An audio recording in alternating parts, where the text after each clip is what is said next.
전능하신 아버지 하나님, 천지의 창조주를 믿습니다. 나는 그의 유일하신 아들 우리 주 예수 그리스도를 믿습니다. 그는 성령으로 잉태되어 동정녀 마리아에게서 나시고 본디오 빌라도에게 고난을 받아 십자가에 못 박혀 죽으시고 장사된 지 사흘 만에 죽은 자 가운데서 다시 살아나셨으며 하늘에 오르시어 전능하신 아버지 하나님 우편에 앉아 계시다가 거기로부터 살아있는 자와 죽은 자를 심판하러 오십니다. 나는 성령을 믿으며 거룩한 공교회와 성도의 교제와 죄를 용서받는 것과 몸의 부활과 영생을 믿습니다. 아멘. 다 자리에 앉으시겠습니다.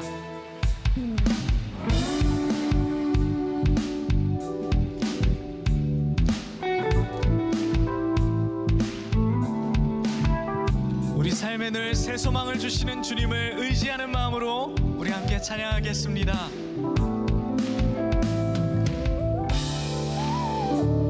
주님 한 분만으로 나는 만족해. 나의 모든 것 대신 주님 찬양해. 나의 영원한 생명 되신 예수님 목소리 높여 찬양해.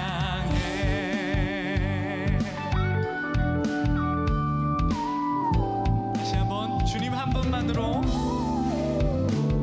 주님 한 분만으로 나는 만족해. 나의 모든 것 대신 주님 찬양해. 나의 영원한 생명 되신 예수님 목소리 높여 찬양. 주님의 크신 사랑, 주님의 크신 사랑 찬양해.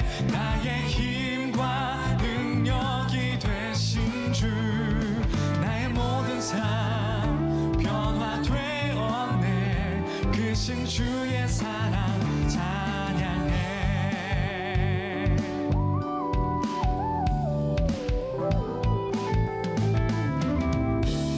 주님 한 분만으로, 주님 한 분만으로 나는 만족해. 나의 모든 것 대신 주님 찬양해. 나의 영원한 생명 되신 예수님 목소리 높여 찬양해. 주님의 크신 사랑 찬양해. 나의 힘과 능력이 되신 주, 나의 모든 삶 변화되었네. 크신 주의 사랑 찬양해. 주님의 크신 사랑, 주님의 크신 사랑 찬양해. 나의 힘과 능력 주 예수님, 나의 모든 삶 변화되었네. 구원은 여호와께 속하였노라. 우리 함께 고백하며 다시 한번 주님의 크신 여러분의 목소리로 크신 사랑 찬양해. 나의 힘과 능력이 주 예수님 나의 모든 삶 변화되었네. 우리의 인생의 전 과정을 통해 주님이 변하게 하실 것입니다. 다시 한번 주님의 크신 사랑 찬양해. 나의 힘과 능력 주 예수님, 나의 모든 삶 변화되었네. 크신 주의 아멘. 우리 더 높은 목소리로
은혜를 주관하시고 일하시는 하나님, 이 시간 우리 가운데 오셔서 예수 주님을 찬양하. 주님이가 이 시간 우리가 우리의 뜻을 고집하고 하나님 우리가 고집하던 일들을 내려놓고 주님의 다스리심을 우리가 구합니다. 주님의 손끝을 구합니다. 저와 같이 고백하시는 분들, 우리 다시 한번 오른손을 높이 들고 주님의 다스리심을 구하십시다. 주님을 찬양하소서. 좌정하사 다스리소. 주여 우리의 매일의 삶 가운데 좌정하사 다스려 주시옵소서.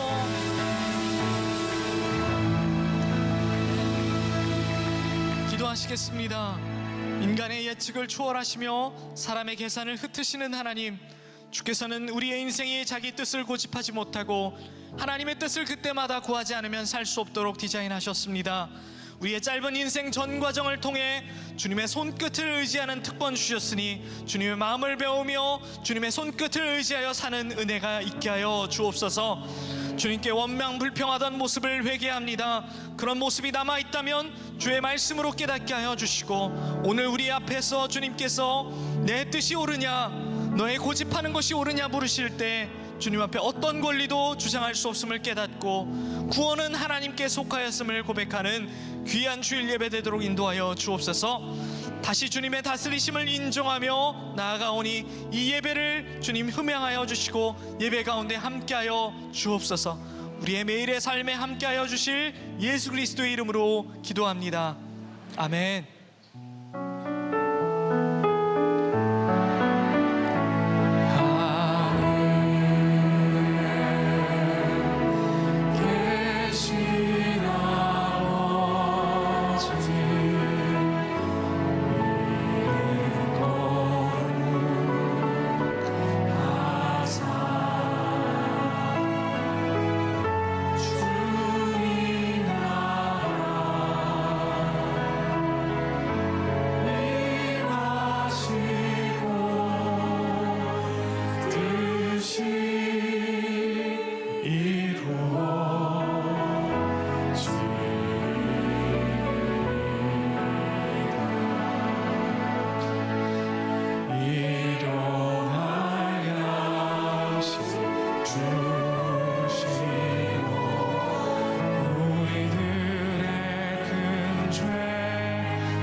내 생명 다를 주만 섬기네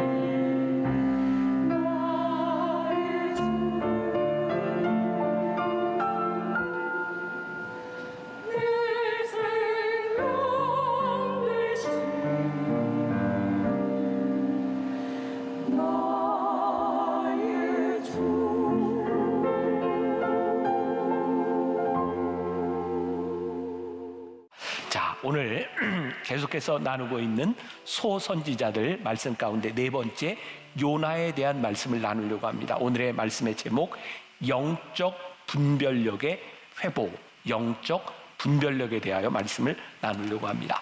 이 요나서 말씀은 우리들에게 굉장히 익숙합니다. 여러분들 중에 교회 학교를 다닌 분들이 있다면 제일 많이 들어봤음직한 이야기가 요나의 이야기죠. 요나가 하나님의 말씀을 거역하고 저기 도망가다가 물고기 뱃속에 들어가 있다가 또 나와서 복음을 전하고 또 이렇게 호박넝쿨 3주 전에 조현철 목사님 했던 말씀에 나와 있죠. 호박넝쿨 아래 그늘에 있었는데 하나님께서 그거 다 마르게 하셨을 때 불평하는 모습들, 아무튼 이런 이야기가 요나서 가운데 있어요.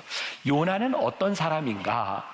열왕기하 14장 25절에 보니까 요나에 대해서 이렇게 언급이 되어 있어요. 제가 읽어드립니다. 이스라엘의 하나님 여호와께서 그의 종 가드헤벨 아미떼의 아들 선지자 요나를 통하여 하신 말씀과 같이 여로보암이 이스라엘 영토를 회복하되 하맛 어귀에서부터 아라바 바다까지 하였으니, 때 요나라고 하는 사람이 역사 가운데 등장하고 있는 거죠. 요나라고 하는 이름의 뜻은 비둘기라고 하는 의미를 가지고 있습니다. 쉽지 않은 그런 이름인 것 같아요. 요나가 12선지자들 가운데서 아주 유일한 아주 독특한 것을 하나 가지고 있습니다. 이 정도는 기억해도 좋을 것 같아요. 다른 모든 선지자들은 유대 이스라엘 안에서 예언을 하고 있는데 요나는 이스라엘 밖에서 예언자로서의 사명을 감당한 유일한 사람이다. 이런 정도 알고 있어도 좋을 것 같고, 또 이 요나와 비슷한 관점으로 예언을 하고 있는 사람이 몇 주 전에 우리 함께 나눴던 요엘이라는 선지자입니다. 요엘과 요나는 하나님의 구원의 지경을 온 세상까지 쫙 펼쳐 보여줬던 그런 사람이기도 하죠. 하나님께서 니느웨의 백성에게 복음을 전하고 니느웨를 구원하시겠다라고 했는데 요나가 그게 마음에 들지 않았어요. 왜요? 니느웨는 아수르라고 하는 도시에 속한 그런 나라인데 이스라엘 백성들을 얼마나 힘들게 했는지 몰라요. 그러니까 요나의 입장에서 볼 때 이스라엘의 원수와 같던 니느웨 아수르를 구원하신다, 그게 그의 마음에 들지 않았어요. 자, 그러면 우리들이 요나와 하나님이라고 하는 관계 속에서가 아니라 우리들이 삼자의 관점에서 이 이야기를 보면 요나가 잘 이해가 되지 않아요. 요나가 그래도 선지자인데 하나님께서 그 백성 구원하시겠다고 하는데 그거 못해? 잘 이해가 되지 않습니다. 그러나 요나라고 하는 이 말씀을 삼자의 관점에서가 아니라 내가 요나다라고 생각하면 충분히 이해될 수 있는 말씀이기도 하죠. 여러분들은 여러분들의 원수된 자들을 하나님이 구원하시겠다, 그들에게 은혜를 베푼겠다 할 때 오, 하나님 역시 하나님이세요, 이런 반응이 나올까요? 그렇지 않습니다. 우리의 일이라고 하면 그게 못마땅할 수 있을 것 같아요. 자, 오늘 이 요나서뿐만 아니라 이 12선지자를 쭉 보면서 제가 깨닫게 되는 게 있어요. 하나님은 하나님의 마음을 알기를 원하시는구나. 우리가 하나님을 믿는다고 하는 것은 우리의 생각대로 살아가는 것이 아니라 하나님의 마음 알기를 원하는 그 마음이 요나서 가운데 그대로 들어있는 거죠. 자, 이번 한 주간 전하 여러분들이나 조금 전에 이야기했지만 마음이 너무 무거웠어요.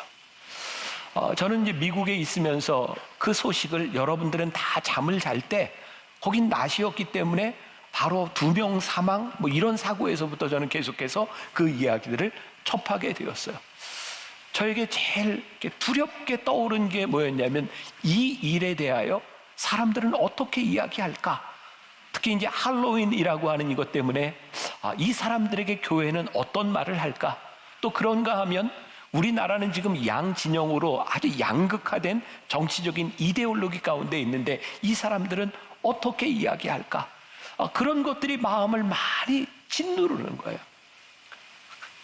제가 그 시간들을 제가 어렵게 짓눌린 가운데서 이렇게 지나가다가 하나님께서 저에게 주신 마음이 있었고, 오늘 이 요나의 말씀과 더불어서 여러분들과 조금 우리 그리스도인들이 가져야 될 생각에 대해 조금 나누어야 되겠다는 생각이 들었어요. 뭐 몇몇 사람들이 그런 글들 쓰기도 했죠. 왜 거기 갔대? 젊은 애들이 왜? 할로윈? 왜? 그런데 이런 문제를 다 떠나서 거기에 사고를 당한 아이들이 내 자식이라면 우리의 마음이 어떨까? 우리들이 삼자적인 입장에서 왜 그런 일이 일어났어? 라고 이야기하기 전에 그 자식이 내 자식이라고 하면 우리의 마음이 얼마나 아플까? 사실은 하나님께서 바라보시는 정말 중요한 마음이 있다. 그것은 왜 그런 일이 일어났느냐보다 지금 그 일어난 일들에 대하여 마음 아파하는 사람들의 그 마음. 전 목사인데요, 저에게는 그런 두려움이 있어요. 여러분들은 어떻게 생각할지 모르지만 저도 여러분들도 사고를 당할 수 있잖아요. 근데 만일 제가 교통사고를 당했다, 제가 어떤 사고를 당했다. 근데 어느 때 사고를 당하는가? 만약 놀러 가다가 사고를 당하면 제가 참 할 말이 없을 것 같아요. 저는 그래서 사고가 나도 신방 갈 때 사고가 나거나 조금 교회 일을 할 때 사고가 나야 나 이거 사고 났어요, 뭐 아파요, 이런 얘기를 하지, 놀다 사고 나면 참 내가 그렇겠다. 근데 저에게도 쉼의 시간이 있고 저도 노는 시간이 있어요. 여러분들도 다 마찬가지예요. 근데 왜 저에게 그런 두려움이 있나 생각해 보니까 늘 누군가의 생각, 누군가의 비난, 누군가의 이야기들이었어요. 내가 사고를 당하고 아프면 하나님은 저를 바라보시면서 너 참 아프겠구나 라고 말씀하시지, 누가 거기 가랬냐? 너 왜 놀다 사고 당했냐? 하나님 그러실 것 같지 않아요. 우리 자녀들을 바라보시는 하나님의 마음, 그것은 정죄하기보다는 아파하는 하나님의 마음이 우리들 가운데 먼저 있을 것 같다는 생각이 들었어요. 지난 주간 제가 읽었던 책 중에 스캇 솔주 목사님이 쓴 아름다운 사람은 저절로 만들어지지 않는다라는 책이 있는데요, 거기에 이 목사님께 어떤 교인이 보낸 편지의 내용이 있어요. 사랑하는 아들이 자살로 세상을 떠났고 일주기가 되었을 때 그 엄마는 편지에서 이런 얘기를 해요. 이 땅에서의 슬픔이 천국에서의 기쁨을 더 강하게 해줄 뿐이지요. 그러면서 이분은 팔찌를 늘 끼고 다니는데 거기에 헬라어에 테텔레스타이라고 하는 글귀가 적힌 팔찌를 끼고 다닌대요. 이 테텔레스타이라고 하는 말은 뭐냐면 예수님이 십자가상에서 다 이루었다라고 하는 말이에요. 아들이, 그렇게 신실한 신자였던 아들이 정신이 약해져서 아마 우울증이었을 것 같아요. 자살을 했어요. 이 어머니는 그런 믿음을 가지고 있어요. 테텔레스타이, 하나님께서 다 이루셨다. 죽기 전에 했던 그 아들의 마지막 행동으로 아들이 심판을 받는 것이 아니라 예수님께서 돌아가시기 전에 십자가상에서 다 이루셨다라고 하는 그 말씀으로 우리 아들이 그 행동의 심판을 받을 거야. 예수님께서 십자가를 지시기 전에 아버지, 저들을 사하여 주옵소서, 저들이 하는 것을 저들이 알지 못합니다 라고 기도했던 그 예수님의 기도 가운데 우리 아들이 판단을 받을 거야. 그러면서 그 어머니가 위로를 받는. 사실 지금 우리들에게 필요한 것은 누군가를 정죄하는 것이 아니라 위로하고 아파하고 하나님의 마음을 아는 것이 아닐까. 누군가를 정죄하는 것, 이것도 참 위험하고 누군가를 용서한다는 것도 참 쉽지 않아요. 누군가에게 일어났던 그 비극을 우리들이 삼자적인 입장에서 볼 때 그거 용서해 라고 하는 말 우리들이 쉽게 할 수 있지만 그 일을 당하고 있는 사람들에게는 그게 그렇게 쉽지 않은 거예요. 우리가 하나님을 믿으면서 누군가를 향해 그렇게 쉽게 이야기하는 것들이 아니라 하나님 아버지의 마음으로 우리들이 누군가의 마음을 좀 헤아릴 수 있다면 진짜 우리들이 하나님의 자녀로 살아가는 것일 텐데, 요번 정권, 지난 정권, 지지난 정권, 우리 교회에는 교인들이 많다 보니까 정권이 바뀔 때마다 구치소에 들어가는 분들이 있어요. 그래서 제가 담임 목사로 사역을 하다 보니까 정권 바뀔 때마다 구치소에 신방을 가요. 제가 다음 주에도 또 구치소에 신방을 가요. 아마 제가 누군가를 신방 갈 때 여러분들이 이름을 댈 만한 알만한 사람, 우리 교인인데 신방을 갈 때 목사님의 입장은 뭐요? 목사님은 어느 편이요? 누군가는 그렇게 이야기할지 모르지만 저에게 그 사람들은 누구 편이 아니에요. 우리 자식인 거예요.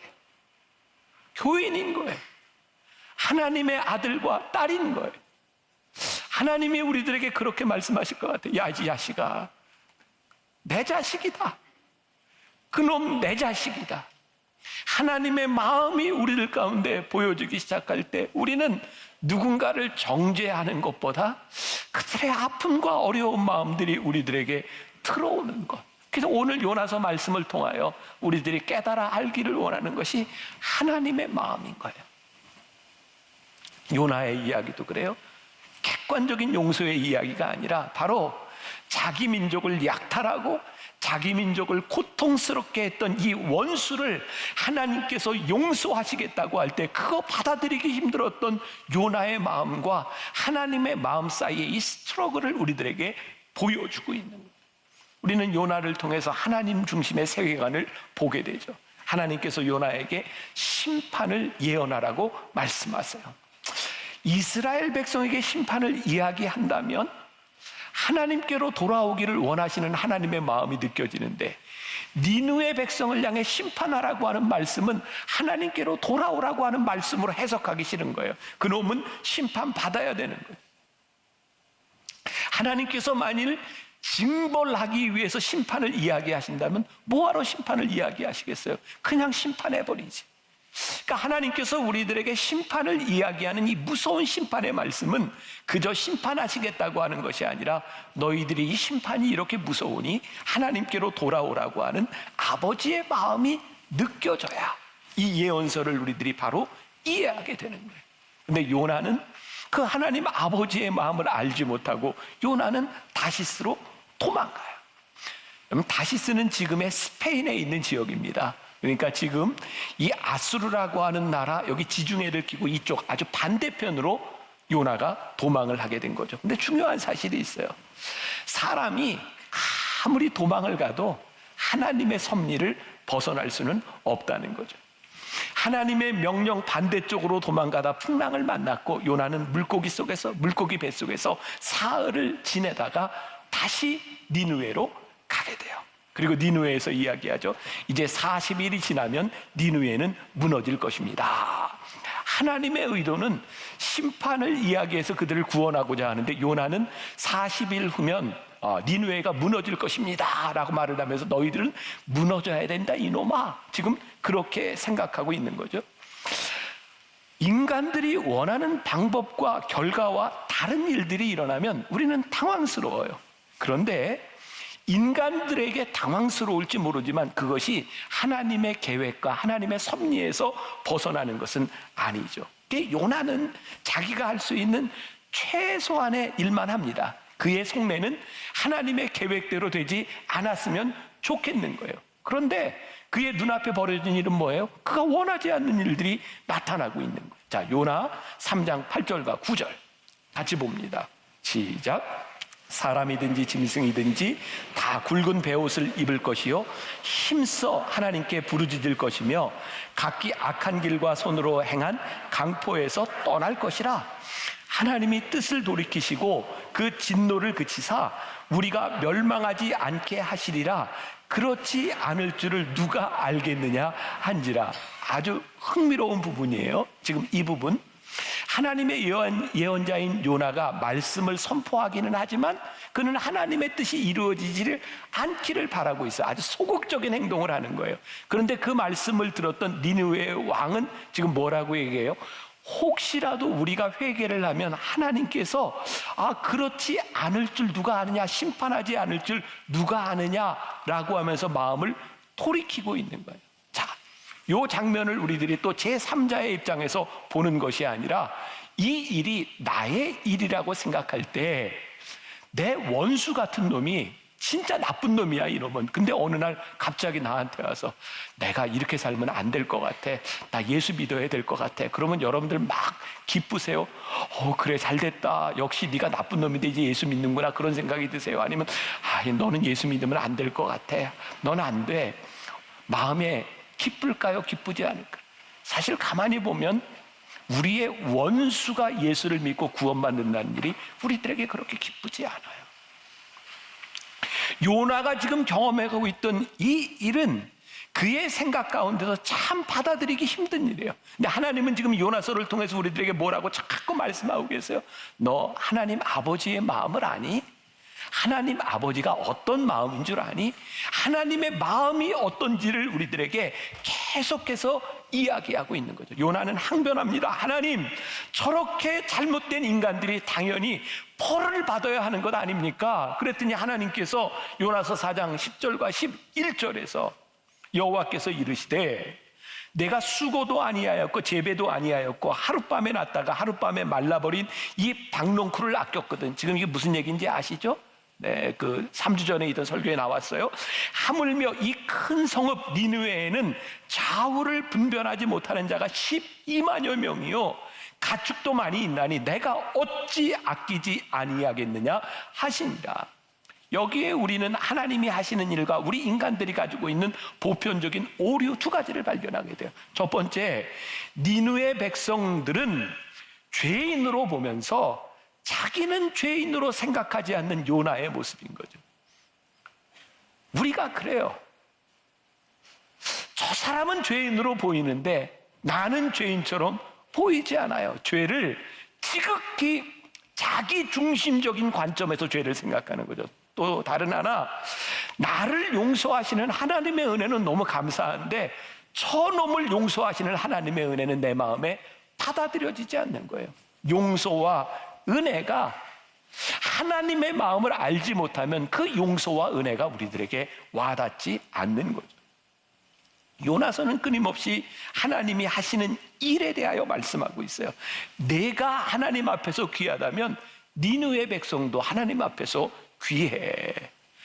네가 용서받을 자격이 있다면 니느웨 사람들도 용서받을 자격이 있는 거야. 하나님이 너를 창조하셨다면 저 니느웨 백성도 하나님이 창조하신 거야. 내 주관적인 관점이 아니라 하나님의 관점에서 보게 하시는 거예요. 제가 이번 말씀을 준비하다가 오래전에 제가 설교했던 내용 가운데 밀양이라고 하는 영화를 가지고 이야기했던 적이 있어요. 그때 내가 설교를 좀 잘못한 것 같다는 생각이 들었어요. 이 영화 밀양 보신 분들 많이 있죠? 여자 주인공이 전도연이에요. 아들이 살해를 당해요. 그 힘든 시간을 지나가면서 예수를 믿게 되죠. 교회에서 기도하고, 그리고 어느 날 마음 가운데 내 자식을 죽인 저 원수를 용서해야 되겠다라는 생각이 들어서 형무소에 면회를 가요. 그런데 자기 아들을 죽인 그 원수를 보는데 억장이 무너지죠. 왜? 그 살인자가 너무 평안한 거예요. 그러면서 이렇게 얘기하죠. 하나님이 나를 용서하셨어.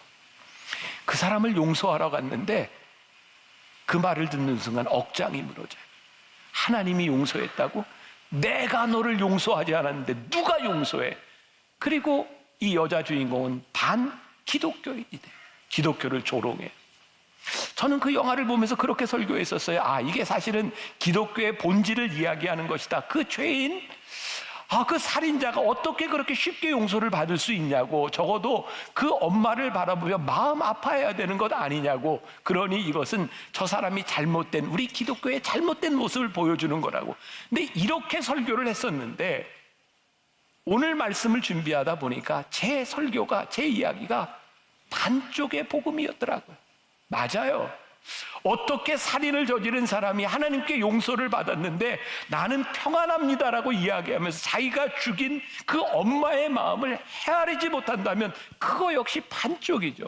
그러나 정말 내가 예수를 믿고 구원받은 사람, 하나님의 마음을 아는 사람이라면 내가 그 아들을 죽였는데 하나님이 나를 용서해 주셨어요 라고 하는 것도 힘들지만 받아들일 수 있을 때 복음의 완성일 텐데 그거 용납이 안 되는 거예요.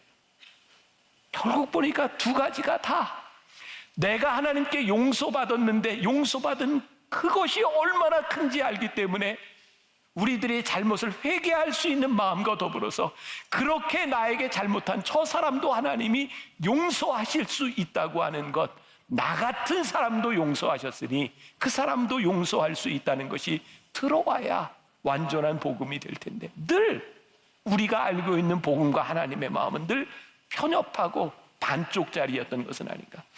오늘 하나님의 용서와 사랑은 우리가 생각했던 것보다 훨씬 더 완전한 것이라고 하는 것을 요나를 통해서 말씀해 주고 있고, 하나님의 용서와 사랑은 우리의 이해를 훨씬 더 뛰어넘는 것이라고 하는 것을 말씀해 주고 있고, 하나님께서 행하시는 정의가 우리의 마음속에는 용납이 되지 않지만 그래서 우리들이 불의하다고 생각하지만 하나님의 정의는 우리의 생각보다 훨씬 더 크다고 하는 것을 요나서는 우리들에게 보여주고 있는 거예요. 우리가 잘 알고 있는 손양원 목사님이 있어요. 아시죠? 손양원 목사님 별명이 뭐예요? 사랑의 원자탄. 왜 우리가 그분을 사랑의 원자탄이라고 불러요? 6.25 시절에 그 손양원 목사님의 아들을 공산당이었던 청년이 죽이잖아요. 근데 손양원 목사님이 자기 아들을 죽인 그 놈을 양자로 받아들여요. 그래서 사람들이 얘기해, 야, 사랑의 원자탄. 그런데 오늘 말씀을 준비하다가 저에게 그런 생각이 듭니다. 우리가 사랑의 원자탄이라고 하는 저 말이 사실은 하나님께 너무나 평범한 일이구나. 우리 하나님께서 우리를 사랑하셔서 당신의 독생자 예수 그리스도를 우리에게 주셔서 십자가에 못 박히도록 내어주신 그 사랑, 그게 하나님의 사랑이구나. 우리가 사랑의 원자탄이라고 말하는 그것이 하나님 앞에 너무나 평범한 사랑이구나 라고 하는 것을 깨닫게 해주시는 것. 필립 얀시가 쓴 놀라운 하나님의 은혜라는 책에 이런 문장이 나와요. 하나님은 죄인에게 이리 오라고 말씀만 하시지 않는다. 계속 서서 기다리신다. 탕자의 아버지가 그랬던 것처럼 하나님은 그런 분이세요. 예언서는 우리들에게 끊임없이 이야기하고 있는 거예요. 너희가 하나님의 생각을 알았으면 좋겠다. 제가 오늘 여러분들과 말씀을 나누면서 이 예언서를 계속해서 하나하나 이렇게 지나가면서 하나님이 원하시는 것이 하나님의 생각과 하나님의 계획을 우리들이 알기를 원하시는구나. 그런데 우리는 지극히 자기중심적이고 지극히 이기적인 모습으로 살아가고 있구나. 저는 하나님의 생각을 아는 것이 우리들의 영적인 분별력이라는 생각이 들어요. 하나님의 생각을 알아야 우리들에게 영적인 분별력이 생기는구나. 지금 우리들에게 일어나는 많은 일들 가운데서 우리들이 하나님의 생각을 알면 영적인 분별력이 생길 텐데 하나님을 믿는 우리들에게 영적인 분별력이 없는 것. 세상과 똑같이 싸우고 세상과 똑같은 마음으로 분노하고 세상과 똑같은 관점을 가지고 있고, 요나는 그 백성들이 구원받기를 원치 않았어요. 근데 그런 생각이 들어요. 요나가 원치 않는다고 하나님의 역사가 끝이 날까요? 아니요. 요나가 원치 않아도 하나님은 하나님의 일을 하실 거예요. 근데 하나님은 굳이 요나를 데리고 그 일을 하기를 원하세요. 이 일이 저에게 도전이 되었어요. 우리가 원하지 않는다 해도 하나님께서는 여전히 하나님의 일을 하셔. 근데 하나님이 우리를 부르신 이유는 그 하나님의 일을 우리를 통해서 하시기를 원해서 우리를 부르셨어. 그러니까 하나님께서 우리를 부르셨으니 자꾸 도망가야 소용이 없어. 어떻게 생각하세요? 하나님이 잡아다 쓰실 거예요. 그러니 자꾸 도망가지 말고 하나님의 뜻이 무엇인지를 분별하고 순종하는 것이 우리들에게 좋지 않겠어요? 제가 가끔 얘기하는 거 있잖아요. 좋은 말 할 때 들으라고요. 하나님이 여러분들을 부르셔서 택하셨으면 여러분들을 통해서 하나님의 일을 이루시기를 원하신다. 구원의 역사는 우리의 의지와 관계 있는 것이 아니라 하나님의 뜻에 따라 이루어지는 일이니 말이에요. 주일학교에서 우리들이 제일 많이 들었던 요나, 그렇잖아요. 요나, 뭐 이런 거 기억나세요? 요나라고 이렇게 지적할 때 하나는 한 손가락이 요나를 지적하는데 세 손가락은 누굴 지적하고 있어? 나를. 그래서 요나가 나라고. 근데 제가 요번에 말씀을 준비하다 놀라운 사실을 하나 발견했어요. 알려드릴까요? 요나를 거꾸로 하니까 나요예요. 이야, 그렇구나. 이게 요나, 저는 이렇게만 생각했는데 하나님이 놀라운 지혜를 저에게 주신 거예요. 요나가 나요구나. 네. 그런 감동 좋아요. 네. 요나가 나요. 그렇구나. 하나님이 요나를 통해서 깨닫게 하시려는 것이 뭐예요? 나에게 깨닫게 하시려는 거예요. 하나님께서 가장 원하시는 두 가지 사실이 있다. 하나님은 모든 민족이 구원받기를 원하시고 그 일을 바로 나를 통하여 일하시기를 원하신다. 그런데 이 사실을 잃어버리면 우리들에게 기쁨이 없어요. 하나님께서 이 놀라운 일을 나를 통하여 이루신다고 하는 것을 우리들이 깨닫기 시작할 때 우리의 가슴이 뛰고 우리에게 기쁨이 회복되는데, 오늘날 교회가 그리스도인들이 기쁨을 잃어버렸다면 이 하나님의 마음을 잃어버린 거예요. 이 세상에서 이 세상 사람들과 똑같이 이데올로기로 갈라져서 똑같이 자기 생각으로 갈라져서 서로를 헐뜯고 서로를 향해 모독하는 이 모습들을 바라보며 우리들이 기쁨을 상실해버린 거예요. 하나님, 우리 성도들에게, 우리 그리스도인들에게 이 기쁨이 회복되게 하여 주옵소서. 세상과 다른 것을 보게 하여 주옵시고 하나님의 마음이 우리 가운데 들어오게 하여 주옵소서. 요나가 우리들에게 가르치려고 하는, 묵상팀에서 저에게 이런 사진을 하나 올려주셨어요. 여러분 혹시 개는 훌륭하다라는 프로그램 아시죠? 우리 강형욱 조련사가 참 저거 보면 정말 전문가는 전문가다 그런 생각이 들어요. 조련사가 지금 개를 조련하고 있어요. 저게 나오지는 않지만 저 옆에 누가 있을까요? 개 주인이 있어요. 결국 보면 개는 훌륭해. 누가 문제예요? 주인이 개를 잘 훈련시키지 못한 거예요. 개는 훌륭해요. 그런데 우리 묵상팀에서 저 강혁우 훈련사가 하나님이라고 비유를 하고 저 개는 누구예요? 요나예요. 하나님께서 저 개를 이렇게 훈련시키는데, 요나를 훈련시키는데 결국 누구에게 말하고 있는 거예요? 우리에게 말씀하고 있는 거예요. 요나를 통해서 너희들이 무엇이 잘못됐는지를 보아라. 하나님의 마음이 무엇인지, 하나님의 관점이 무엇인지를 보아라 라고 말씀하고 있는 거예요. 이 요나서를 보니까 하나님이 우리의 생각을 바꾸어 가기를 원하시는구나 라고 하는 것을 깨닫게 되죠. 자, 우리가 많이 보았던 사진이 하나 있어요. 자, 심리학에서 많이 쓰는, 자, 저기에 보면 두 얼굴이 보여요. 어떤 사람에게는 매부리코의 심술궂은 할머니의 모습이 보이고 어떤 사람에게는 옆을 돌아보고 있는 아름다운 여인이 보여요. 자, 여러분들은 누굴 보셨어요? 뭐 많이 보았던 그림이죠. 참 신기한 건 한 번 내 눈에 누군가 보이면 다른 모습이 쉽게 보이지 않는다는 거예요.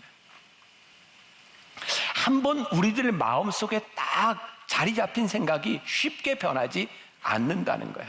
그래서 하나님께서 이 요나를 통하여 이 12명의 소선지를 통하여 계속해서 하나님의 마음이 무엇인지를 우리들에게 깨닫기를, 알기를 원하셔서 말씀하고 있는 거죠.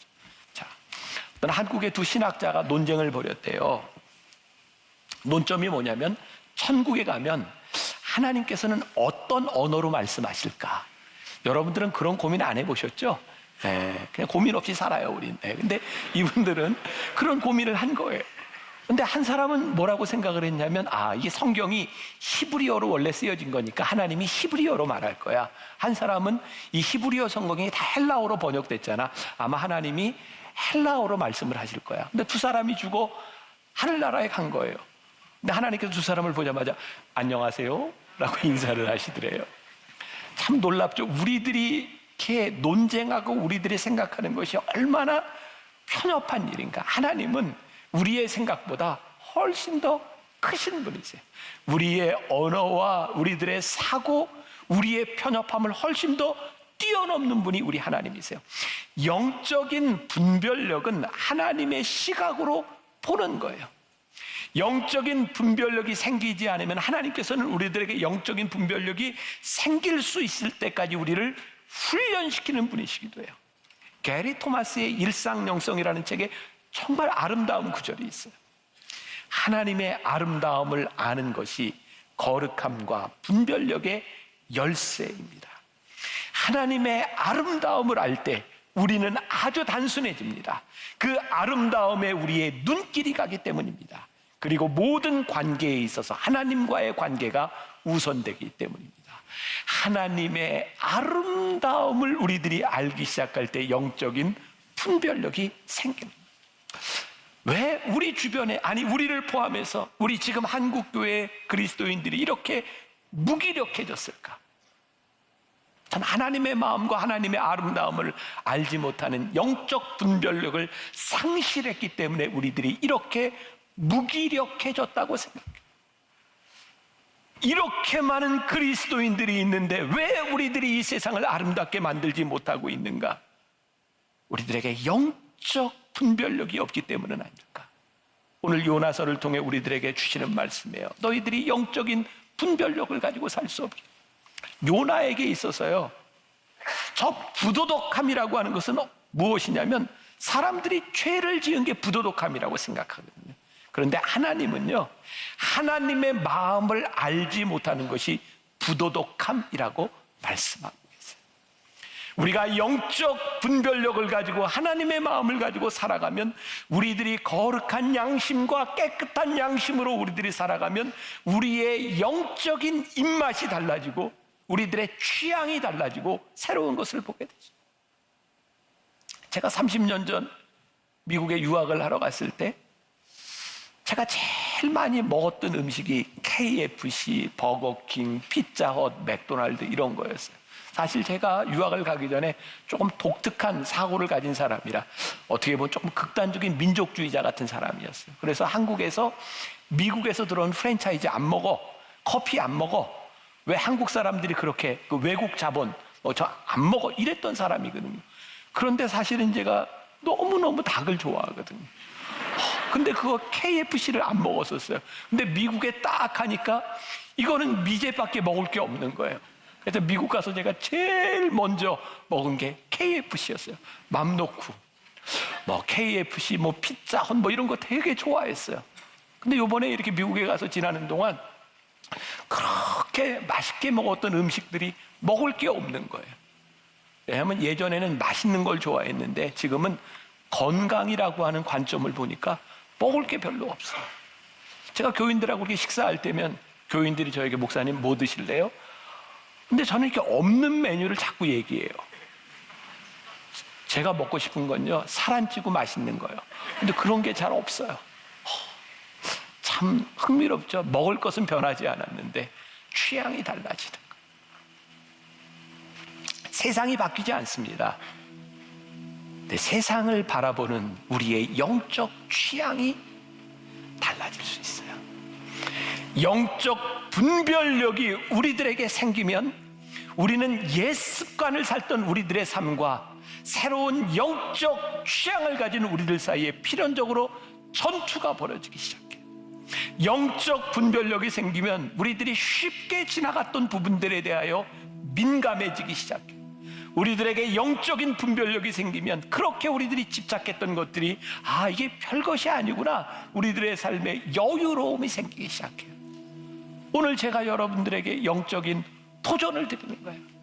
사랑하는 여러분들이요, 요나를 통해서 하나님께서 말씀하셨던 하나님의 마음, 이 세상을 향한 하나님의 마음이 우리들 속에 들어와서 하나님, 우리도 하나님의 마음으로 이 세상을 바라보겠습니다. 영적 분별력을 가진 사람으로 살아가겠습니다. 오늘 그런 마음을 가지고 여러분들이 세상으로 힘차게 나아갈 수 있기를 간절히 소원합니다. 하나님의 마음으로 인하여 때로 여러분들의 마음이 괴로워지고, 하나님의 마음으로 인하여 여러분들의 가슴이 뛰고, 하나님의 마음으로 인하여 기쁨을 느낄 수 있는 여러분들이 되시기를 주님의 이름으로 간절히 축원합니다.